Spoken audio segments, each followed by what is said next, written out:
I wake up.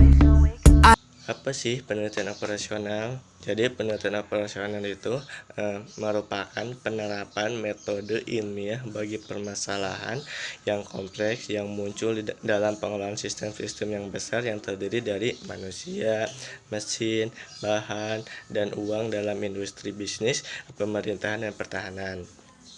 Terus cara pendekatan penelitian operasional ini adalah dengan mengembangkan model-model ilmiah dari sistem yang mencakup pengukuran atas faktor-faktor antara lain peluang dan risiko untuk memprediksikan dan membandingkan hasil-hasil dari berbagai alternatif dari keputusan, strategi, dan kontrol. Terus tujuan dari penelitian operasional ini adalah untuk membantu manajemen untuk menentukan kebijakannya dan tindakannya secara ilmiah. Terus yang kedua, metode transportasi. Transportasi adalah identik dengan permasalahan pemindahan sesuatu. Sesuatu ini dari sesuatu yang dimaksud adalah sesuatu orang atau barang dari suatu tempat sumber ke suatu tempat tujuan. Jadi sumber ini diibaratkan sebagai pabriknya dan tujuan ini diibaratkan sebagai customer. Untuk mengoptimalkan atau mengoptimasi biaya waktu dan biaya dengan biaya dari suatu tempat ke suatu tempat dengan jalur alokasi tertentu. Nah, di sini ada konsep transportasi. Jadi konsep transportasi itu yang pertama adanya sesuatu yang diangkut, jelas itu. Yang kedua, adanya sumber dengan penawaran maksimalnya. Yang ketiga, adanya tujuan dengan permintaan minimal. Yang keempat, adanya jalur dan biaya dari setiap sumber ke setiap tujuan. Yang kelima, adanya sasaran yang dioptimalkan. Nah, ini tujuan dari transportasi itu jelas dari alokasi dari sumber ke tujuan. Oke, kali ini kita akan membahas NWC. NWC sendiri itu adalah salah satu metode untuk menyelesaikan suatu permasalahan dalam riset operasi.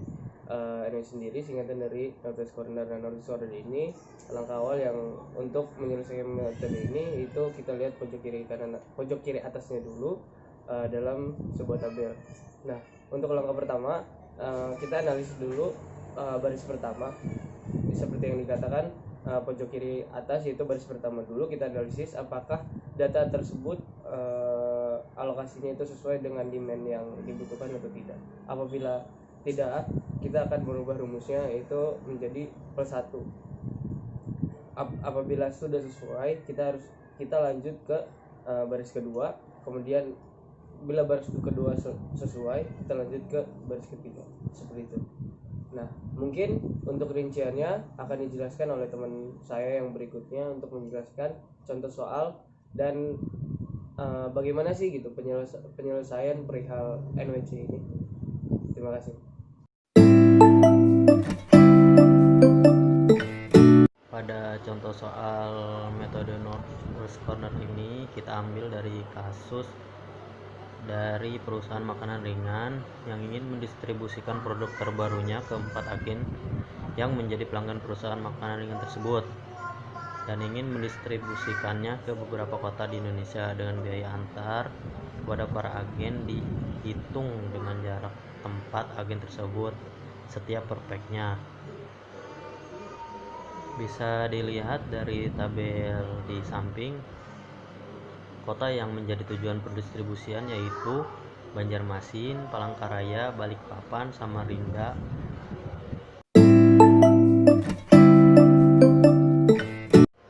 Penyelesaian dengan metode NWC dimulai dari pojok kanan atas, yaitu dimulai dari agen pertama ke kota Banjarmasin, di mana permintaan dari kota Banjarmasin sebanyak 5.200, sedangkan suplai yang dimiliki oleh agen pertama sebanyak 6.300. Sehingga permintaan dari Banjarmasin sebanyak 5.200 dapat dipenuhi oleh agen pertama dan menyisakan suplai sebanyak 1.100.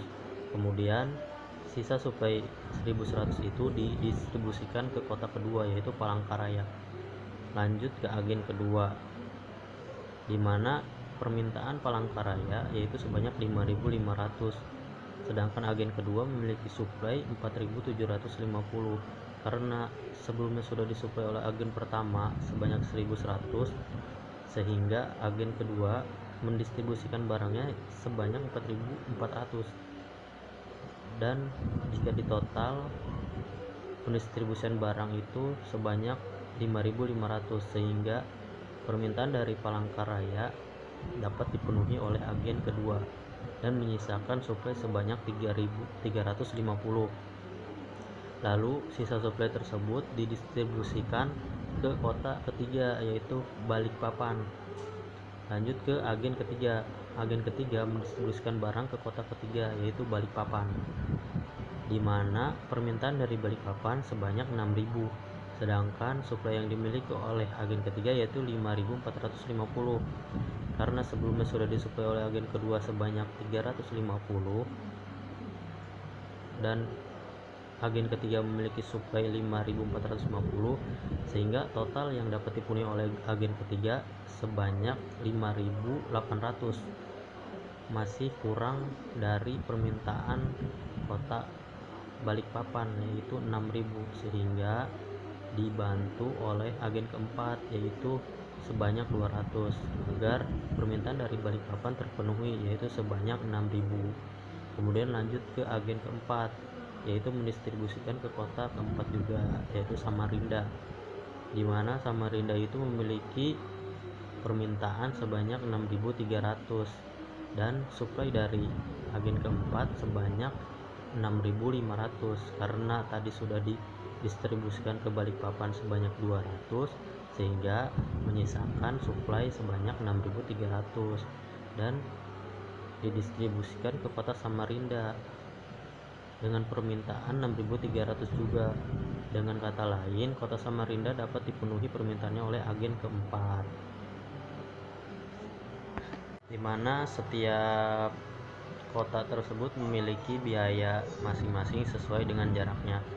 Misalnya dari agen pertama ke Banjarmasin memiliki biaya 110, dari agen 1 ke Palangkaraya dengan biaya 90, dari agen 1 ke Balikpapan dengan biaya 90, dari agen 1 ke Samarinda dengan biaya 75, sampai dari agen 4 menuju Samarinda dengan biaya 90. Untuk bisa mengetahui total biaya transportasi, kita akan mengalihkan jumlah barang yang didistribusikan dengan harga dari jarak kota tersebut ke agen, di mana agen pertama mendistribusikan 5.200 ke kota Banjarmasin dengan harga 110. Artinya 5.200 akan dikalikan dengan 110. Dan agen kedua mendistribusikan 4.400 ke Palangkaraya, artinya 4.400 akan dikalikan dengan 75. Begitupun selanjutnya sampai agen keempat, yaitu mendistribusikan 200 ke kota Balikpapan dan 6.300 ke kota Samarinda dengan biaya dari agen 4 ke Balikpapan yaitu 75 dan dari agen 4 ke Samarinda yaitu 90, sehingga 200 dikali 75 dan 6.300 dikali 90. Total perkalian tersebut kemudian dijumlahkan sehingga menghasilkan total biaya transportasi yaitu sebanyak 1.979.250.